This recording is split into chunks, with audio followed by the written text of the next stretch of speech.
one member of the Green Bay Packers has bigger problems than not making this year's Super Bowl.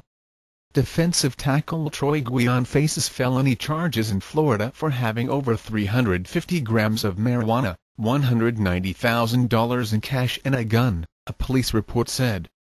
Guion was pulled over by police in his hometown of Stark on Tuesday night for failure to maintain a single lane, according to a statement issued by the small-town police department in northern Florida.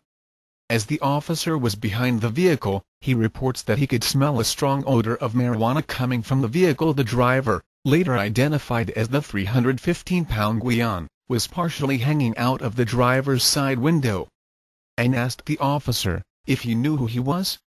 The cop requested that the professional football player step out of the vehicle and called for backup. When asked if he had anything illegal in the vehicle such as weapons or narcotics, Guion told the officer he had a firearm registered to him in the truck.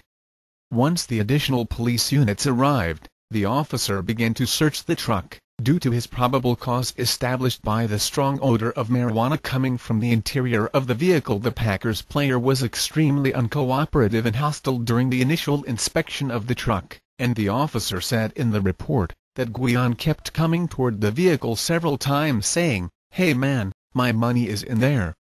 Don't let him take my money." Guion, who just finished his 7th year in the NFL, then rushed the driver's side of the vehicle in an attempt to remove a black backpack that was located on the front passenger seat of the vehicle. The statement continued.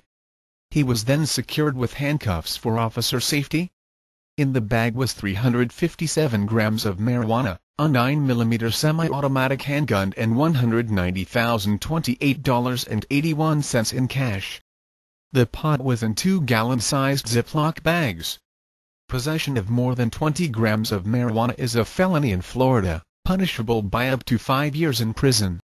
Possession of a firearm and commission of a felony regardless of whether the use of a weapon is an element of the felony carries a minimum sentence of 10 years in prison if convicted.